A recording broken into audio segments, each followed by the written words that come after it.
And now, creating a new world, our way, one life at a time, because we see it through different eyes and have the courage to step forward.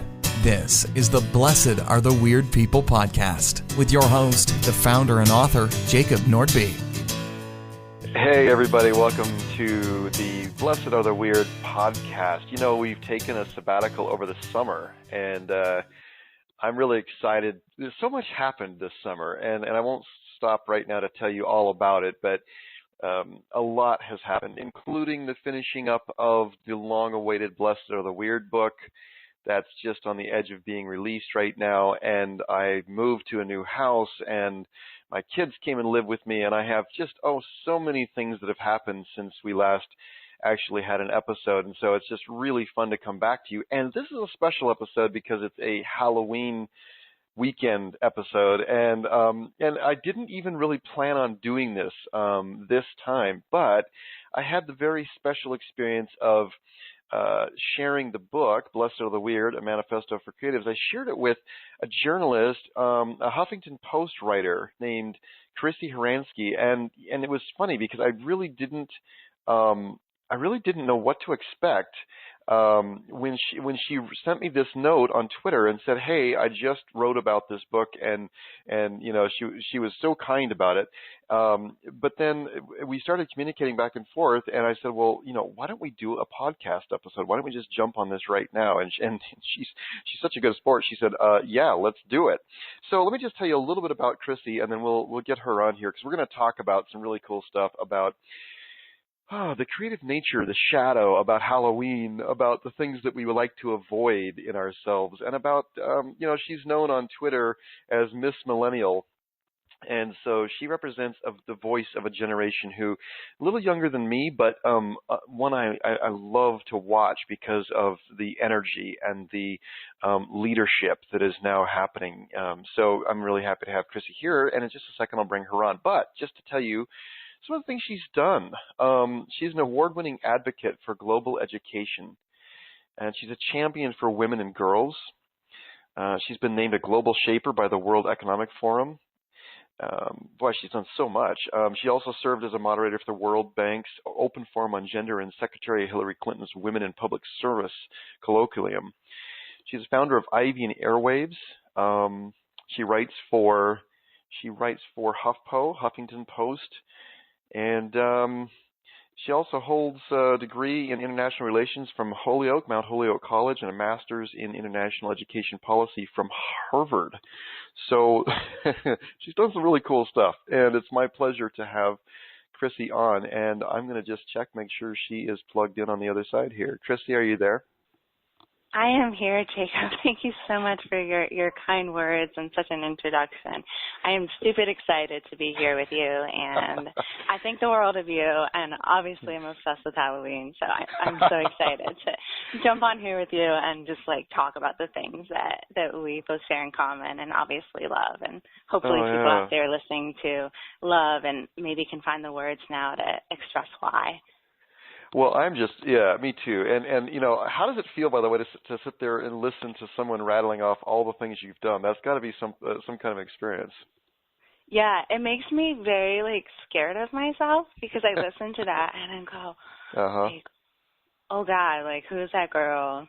How can I be that girl? So I'm always sort of intimidated by my resume because I just go through my life and feel very human and experience these very human emotions. And anything I've accomplished, I feel has, in part, just great part, been the universe just blessing me. And I've been incredibly lucky and fortunate. And I try to remain aware of that. But I am I think, hopefully, somebody that just wants to reach out and connect with others and share my experiences. And I feel very blessed to be able to be on your show and to talk with you and to get to do a little bit of that. Well, I'm excited about it too. And one thing I didn't mention before, Chrissy, when I was giving the rest of your introduction, was that you're the author of Girl Power in the Age of Millennials. It's an essays on women, youth, and global social change. That's available on Amazon. And this will be kind of a hodgepodge show today in that I'm excited about talking about Halloween, about the shadow. The shadow for me is a big area. In fact, you wrote about it in this article that you surprised me with yesterday, and I wanted to share just a little of your writing for a couple of reasons. First of all, you say some, I think, really beautiful things in here, and important things, but also I want to share your writing voice with my listeners, because most of the people who listen to Blessed Are the Weird, I mean, it's kind of a eclectic little tribe, but we have a love of beautiful language, and I want to share your language just for a second. So I'm going to read a couple of paragraphs. Is that okay? It's amazing. Thank you so much. Yeah, of course. All right, so toward the end of this article, I'll make sure there's a link in the podcast page on Huffington Post, but the title is Ghoul Power, Halloween is Our One Night a Year to Dance Away the Darkness. But toward the end of this article, Chrissy writes, there is a magic in words. They steal our breath, burn into memory, until they become in time not lyrics in a song, but the words to our own stories. The music of this season of flame and frost is a soundtrack for the things left unsaid, the pain pushed down, the despair that is brimming to the surface. There is mystery and meaning to be found in the cracks between darkness and light. As smoke curls up and leaves drift back to the earth, lines of poetry can catch us in the fall. I'm going to skip over and grab the last paragraph here. It says, you say, Halloween is the time when we can fully and unapologetically embrace our shadow selves, when we can revel in the things that creak and creep, when we come face to face with the ghosts that haunt us. Somewhere, far away, a clock strikes the witching hour. A blood moon rises over our suffering, our promise. In the dark, we are hellfire and dreams. We rise with the night. We are written in the stars. We are faster than the demons and stronger than we know. Good God, Chrissy, that's gorgeous writing. Thank you so much. That's gorgeous. I think I get these thoughts that kind of appear in my head, and I just try and write them down on paper before I lose them, but it always feels like it comes from somewhere else and not necessarily from me. I know what you mean. Yeah, and I would love to hear, and I think we can start kind of light, but I want to hear the depth, because there is a lot of depth in those words. They aren't just pretty words. I can feel that there's depth there. Yeah. But talk to me about why Halloween is such a exciting, fun time for you. Okay, I'm so excited to talk about Halloween. So I have to be, first of all, like, this is the lowest writer in the world, because I just kind of really think and I ponder over things in my own head, and writing is just sort of like the afterthought, the byproducts of things that I'm not necessarily meaning to put on paper, but just kind of go through my head, that I spend a lot of time by myself just sort of thinking about. And in the past couple of years, I just kind of been wishing I had a way to put into words why I love Halloween so much, which is just what you just asked me. And so I've been thinking about that, and that's kind of where the article had come from. But the genesis of that is that I grew up in New England, and I lived out in the country. New England's very dark. We have these really long winters, and so I talk about embracing darkness, and part of that is literal, and that I really spend a lot of time like in the dark, and with these long winters and sort of feeling almost trapped inside. But when you're trapped anywhere, the place you go is really into your imagination. So I spent a lot of time there growing up, sort of in that space. And why I love Halloween so much is that it's a really big deal in New England. Like, we don't mess around. Massachusetts, it's like the land of the Salem witch trials, and it has this character of kind of like, I think it's the most British state in the Union, and we just seem to have a lot of remnants of kind of the old world and the old world way of doing things. And at the same time, I live now in D.C., which is very a very built up, like, concrete sort of environment, but a lot of New England is just wilderness. And so I think it helps us to sort of find and feel that wilderness in our hearts, because that's where I had the good fortune to grow up, just kind of looking out across the mountains and thinking about that great beyond and what was out there, but also what was inside of me and how it all connected. So the reason I love Halloween so much is that in part, but I also, since I did grow up in the country, there weren't like a ton of other children to play with, and when it's winter, it's hard to go outside, and before you have a car and you're old enough to drive, you're very much at home, and so I spent a lot of time going up in fields and things like that, but I was blessed enough to have a mother that I grew up with that just loved to play with us, and my love of Halloween definitely comes from her, and she is really like an older version of me with this just like great imagination and this love for spooky things. So one of the things that my brother and I would do when we were children, I have a little brother, and we would play witches. So we had like this potion set, and we kept the lights down low, and if anyone's seen The Nightmare Before Christmas or Jack's in the Laboratory, like that's what I did when I was a kid. So when you talk about people that are weird, like that is like 100% me. Like I love that. I'm not embarrassed about it. I love my weird side. I'm happy that I'm like a total weirdo. So we grew up doing that. My mom, I remember when I was 16, took me out, and we went to like Goodwill, and I got the Cinderella dress because it's going to be Cinderella for Halloween. But like that really wasn't enough for us, like because we go all out. So my mom did this photo shoot with me where we like we kind of did the rags to riches, and so I dressed up in rags, which I had. And we got like my dog and a pumpkin, and the dog was supposed to be like, I don't know, the footman or whatever. And we did the before and after photo shoot of me sort of being Cinderella by the fire and embers and dreaming about what I could be. And so that spirit just really like lives on in my heart. And being away from New England now, I think about it even more. Well, I can imagine. It's funny. I hadn't ever been to New England before a few weeks ago, Chrissy. A dear friend of mine, Paul Boynton, who's the author of Begin With Yes, lives out there in New Hampshire, right on the edge of the sea, like right on, right there in, not Candia, it's Rye. It's right there in Rye. And so I flew out there just a few weeks ago and got to visit him and hang out with him. And we went to Salem, as a matter of fact. I'd never been there before. I'd never been north of New York City. Yeah, so we went to Salem, and we went to Walden Pond and Louisa May Alcott's house and all these great places, that I had always wanted to go and check those out. But so I wouldn't have even really known for sure what you were talking about just now if I hadn't just literally a couple of weeks ago went and spent time right in those places. So yeah, I get it. You're right. There is a richness to October and to fall and to the sense of the witching season that's coming on there that was basically tangible for me. That's awesome. I'm so happy you got to experience that. And I think it's no great mistake that so many great writers have sort of come out of that environment. Yeah. I'm from, the Berkshires, where we had some wonderful writers. Herman Melville come out of that. Mm-hmm.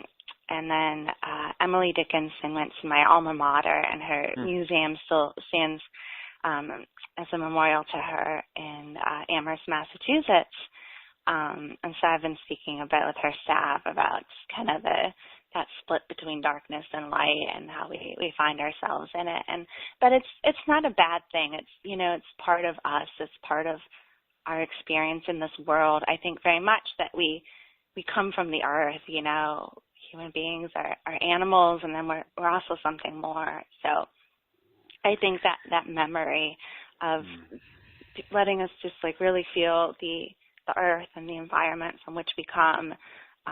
It reminds us of those kind of ghosts in the past that I speak of that I think are more visible in this kind of this dark season. And I love the idea of the collective human conscious and remembering where we came from and who was here before us, and kind of using that to think about why we're here and maybe where we're going. Yeah, it's interesting for me, Chrissy. I'm a little older than you, but not that very much older, but enough older to have been, in a generation where a lot of times we look at. So I mean, I guess they call us Generation X, I think. Mm-hmm. They call us the last generation who believed in the idea that, okay, we follow the rules, we sit down. My parents were hippies before they turned fundamentalist Christian. We call them Shiite Christians, but so we grew up in I grew up in this very strict environment, even more so than many others in my generation. But we were kind of the last generation to believe that if we sit down in our desks and take the test and do the right thing, then life is going to come out this way. And so a lot of us hit our late 30s, and about the time the financial crisis hit. And so there's a lot of us in this sort of rebuilding process right now of re-examining, reframing life, and saying, okay, holy shit, what do I do next? Or truly going through a process of recreation. But what I'm always fascinated in the millennials and also my children, watching them come into their teens and looking forward into life, because I know that there is this sense of, well, on one side, the sense of the shadow of some fear, and also there's a different outlook, because many of us had to go through this entire revolution internally, to kind of land on our feet. But I'm really curious to hear from you, because of all the work and the study you've done in this area. How do you feel? What do you feel like is coming up? That Ray Bradbury book with the title "Something Wicked This Way Comes." Mm-hmm. Have you ever read that one? No, I haven't, but I love the title, and I've heard of it before. Well, the title's the best, right? I mean, the book is great, but the title is magic. But I kind of like to think that something wicked this way isn't coming. But on the other hand, so I'm just talking to you. So how do you feel? Like, what do you feel like is happening with this election? With the, I'm not a very political guy, but I really am interested, and especially since you've worked, with Hillary or around the edges of that. What's your sense? What are we up to right now? What do we need? Yeah. What a great question, and you're asking me. So I don't know that I can. Well, I can't speak for the country, and I'm not sure I can speak for my whole generation. But my general sense of it is that the millennials, at least, and the country definitely, seems to be in this sort of existential crisis.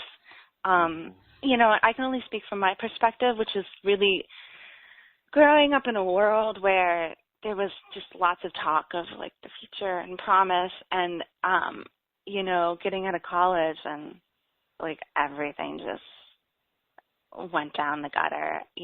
We graduated. Like I literally graduated just in the middle of a recession, and now it seems like our political system is falling apart, and the country's almost at war with itself and its different sides. It's just sort of heartbreaking to see. But I think, not every existential crisis is necessarily a bad thing. I think, a lot of us have had to really look within and think about how our system is broken, because there's absolutely no question of that. It feels like the institutions that we kind of grew up with, maybe capitalism itself, there's a lot of things that have left a lot of people behind, and I think that is why you see with millennials this drive for innovation and like really just trying to create a new system. I studied international relations, and there's the idea of sort of the end of history that, we kind of reached, and that towards the end of the 20th century, kind of like the institutions, democracy, capitalism, and the systems that kind of were the culmination of human history. And I really disagree with that, because one, I think our boundaries have just been erasing with the internet, and two, I think we can do a lot better for the world to be a more inclusive place where opportunity be more accessible to everyone. But also the shift that you're seeing right now with the media, like those stories are coming out now because social media has really just democratized the human voice, and the people that maybe before were voiceless are starting to be able to find that they can make themselves heard. So for me, it's fascinating to watch, you know, things on Twitter. And I'm sort of very excited to see what's going to happen in terms of the election, because the cycles of history are starting to break themselves. You know, the election of Obama, the first Black president, was just watershed, you know. And I think some of us never believe that's something we might see in our lives, you know. First a Black president, and literally the next election, the possibility of the first female president. And I cannot state enough the psychological impact and power that has on people, you know, that want to see themselves at the highest rungs of leadership. So me as a young woman, you know, the idea of somebody breaking the glass ceiling, it doesn't change how I see America. Like, it changes how I see myself. And I had the great fortune to see Hillary when I was a teenager. She came in and she spoke in the Berkshires, and listening to the women in the crowd like chant her name because they wanted her to be president. I'd never heard anything like that before. And it changed something in me that, you know,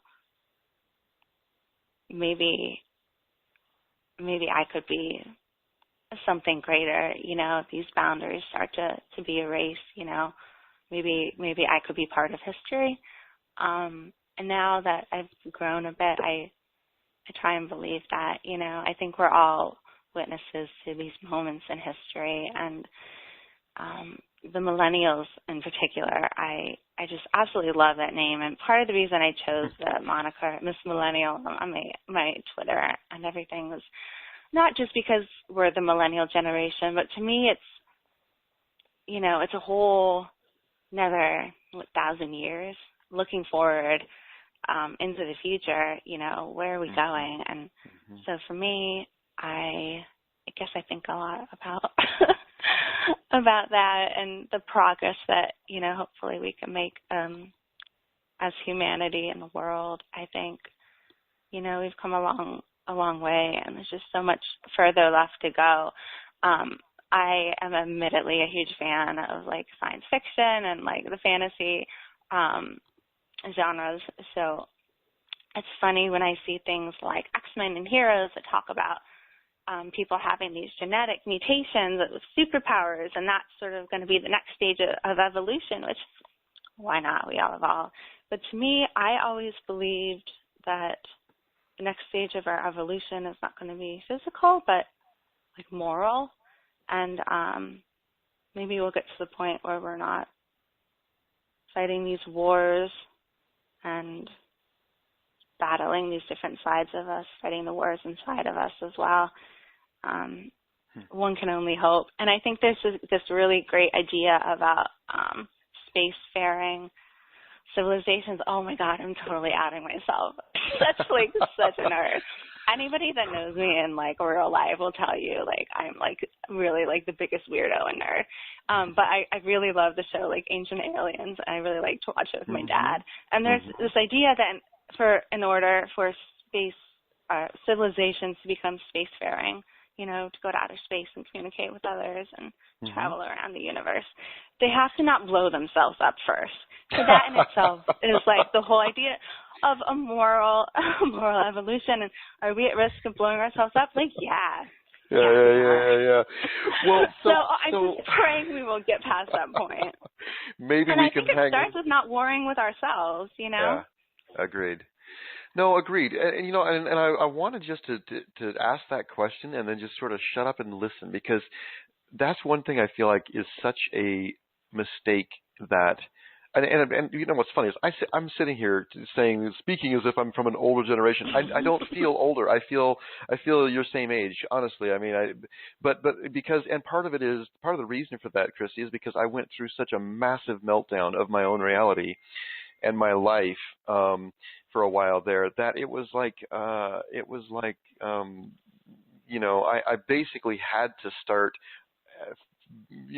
back as if I were a teenager again and see if I could figure it out. And so in many ways, I feel akin to, people who are in their early 30s right now. My youngest brother, Andrew, I'm the oldest of 6 kids, and he's the youngest. So we're these bookends of the family, and we are the best friends. We are best friends. And I love, because he's a millennial, I love hanging out with him because we have these tremendous conversations, and we have so much in common about our way of seeing the world. And I love watching him open himself up to what's possible. And there was a period of time, the last decade was kind of a rough one for him, where he wasn't sure if this world that the rest of us had, been busy creating all along was necessarily worth creating into, is worth saving all that much.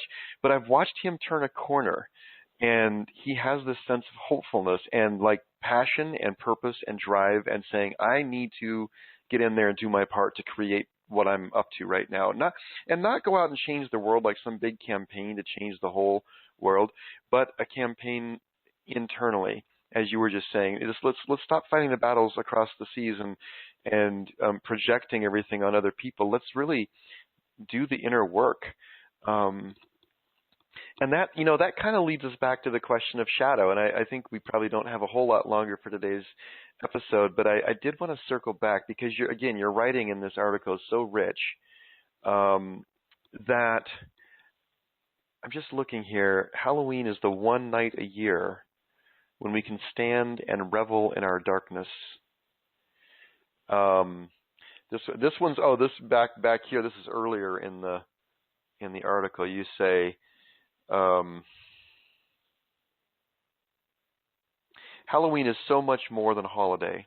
Here it is, a whole season, one that begins on the fall equinox, as the balance between daylight and nighttime begins to shift and plunges us headlong into darkness. It is the season of autumn nights when the cold creeps in, and skeleton trees reach eerie fingers to the sky. God, that's beautiful writing. It is a time of whispers, a silent prayer for all those who walk a land of shadows. This one's for the ghouls.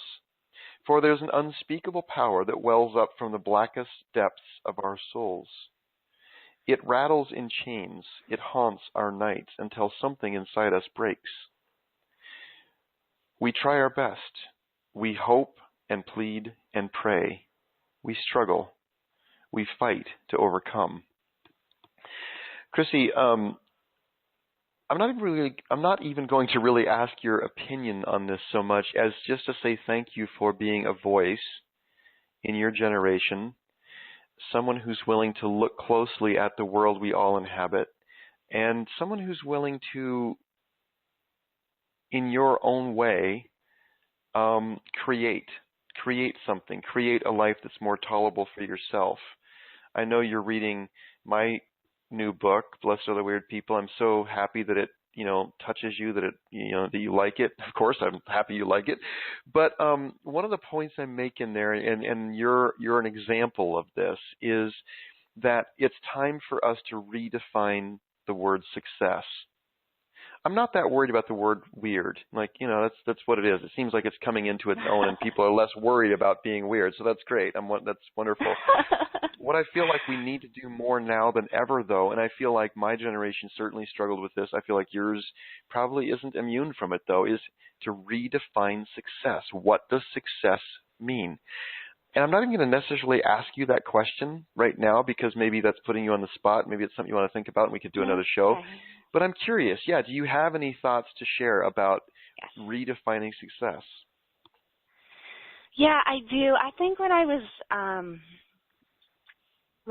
younger, I cared so much about what the world thought of me, and I think if I saw that they saw something in me, then maybe I could see it in myself. Mm-hmm. And maybe this is me hopefully growing up a little bit, but I think one thing I've learned is to sort of, you can't hate the different sides of yourself. You can't hate the sides that fail and struggle and suffer. And we all go through that. We all we all have horrible things happen to us. You know, that's what this life is. And I think there's just tremendous growth that comes out of struggling. And it's really hard to say that to somebody that's in the moment and that have them believe it. But I think when we're struggling, just like that very act of struggling is where we're believing that we're meant for something more, and we're fighting to try to find that. And I think embracing the shadow and the darkness, to me, means just being okay with that and being okay with like our humanity and the things that hurt in the middle of the night and keep us up. And whenever I talk, and when I say we, like I'm pretty much talking about like myself and what I've been through, and I think maybe somebody out there listening can benefit from also being able to try and find that space within themselves, because I've just been through some awful things in my life, and I've made the very conscious decision to try and hold on to the parts of me that I think are foundational, and that is the sense of just like wonder and hope, and trying not to lose that, and being okay with the balance between darkness and light. There's going to be both good and bad. And to me, when I write about girl power, maybe some of that's focused externally in humanitarian causes and trying to help the world, but it's, to me, come to mean like getting up in the morning, trying again when maybe you cried yourself to sleep the night before. So I'm trying to find that. I suppose in myself, and my words are kind of my way of attempting to figure it out. And I'm so in love with creative expression. I speak a lot of poetry and music, which I think watching somebody else go through that process is hugely empowering to the person who feels that music and those lyrics. And I wrote previous to this article about this experience that I had this spring in watching American Idol, which is one of my favorite shows. Not just because I love music and lyrics, which I do, but watching the human stories. And I was watching this contestant on there. His name is Dalton Rapatoni, and he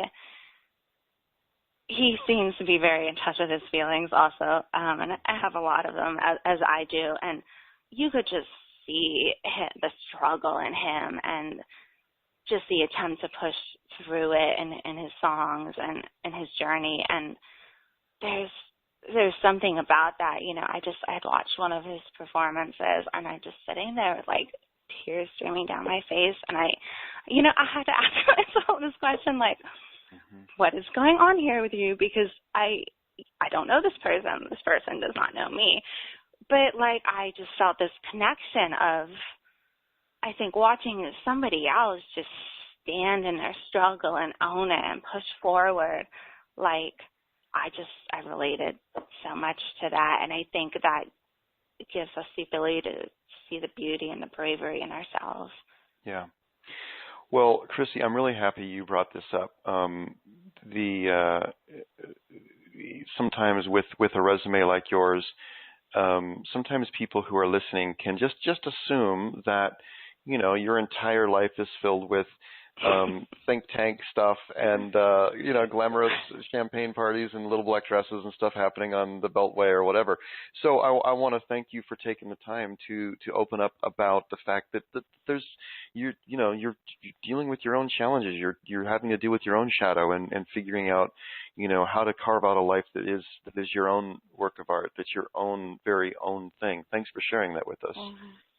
Thank you. I think vulnerability is bravery, and there's always someone out there that understands what you're going through and is going through it themselves. And then there's also always people watching that maybe need to hear that message, that they can get through it too, and that we're all okay. That we're all okay. So, it's funny. That's a phrase in a song that Jewel sings that is one of my favorites of hers. If I could tell the world just one thing, it would be, we're all okay. Not to worry, because worry is fruitless and wasteful in times like these. That song, yeah. And we're in it together. And we're in it together, yeah. Right. Like this whole thing of, this one's got to win or that one's got to win or whatever. I mean, I understand that there are big issues in play and at stake right now, but really glad that you spent some time with me today. And what are you going to dress up for Halloween as? Thank you for asking. Obviously, I have way too much fun with my Halloween costumes, and I try and do something really fun and creative every single year. One of my favorites was I was like a sad clown, and that was really like spooky and sad, and I enjoyed that one. And then this year, I saw Mad Max in the past year, and I've always loved this idea of like the dystopian future and the road warriors, and I'm a particular fan of the Tupac Shakur video for California Love, and I always wanted to be in that music video, so I'm going to be in that music video for Halloween. I'm going to be a road warrior from Mad Max, and I'm going to get my like punk future goddess on and just be myself for at least one night. And I think Halloween, maybe it's like that one time a year that we're not all wearing a costume, if you know what I mean. Yeah, I think that's fantastic. Well, and of course, wearing a clown costume this year, my kids have told me, I didn't know anything about I didn't even know the clown thing was a thing until my kids have been telling me about it. I'm like, okay, I guess no clowns this year, huh? Yeah. All right. Well, so I just keep wanting to talk to you here, but thank you so much for spending time with us today, Chrissy, and really appreciate you, connecting with the message of Blessed Are the Weird, and we'll look forward to perhaps having you back here or sharing your work. Please make sure and send me anything you write. I love the way you write, and it'll be a lot of fun to share you with our people everywhere. And any last words for folks out there as we're thinking about Halloween or just wrapping it up here? Yes, I hope you have a wonderful time, everybody listening. I hope you're safe, and I hope you enjoy the magic of the night, and don't let it just last for one night. It can be a whole season of your life. Jacob, I am so amazed and impressed by you and, like, dumbfounded and honored that you would want to even, like, speak with me. So thank you for making my, like, Halloween podcast dreams come true, because really this has been, like, phenomenal, and I appreciate you and what you've done for the world. Thank you. Well, thank you, Chrissy. So I'm gonna let you go do the rest of your things for the day. I'm sure you have plenty of them, and say a few more remarks here that you might find embarrassing, because I'm going to say more nice things about you. But thanks so much for being with us, and we can't wait. No, I'm just kidding. And we'll find you back on HuffPo and make sure and share your stuff. So thank you, and have fun out there. Thank you. Get spooky, everyone. Love you lots. Take care. Bye. All right, so that was Chrissy Horansky, and it was interesting to just have this experience with her where she got to jump in right out of the blue, like no big prep for either of us clearly, and just talk about kind of what's going on. And so I want to encourage you to find her on the Huffington Post. She writes beautifully and has some really important thoughts, and I look forward to having more from her as time goes on. A little bit of Blessed Are the Weird news. We have been working hard over the last few months, and the book is now actually out, available on Amazon, available on various other places. Like Book Depository for international folks, people outside the U.S. can get the book with free shipping, both the hardcover and the paperback. And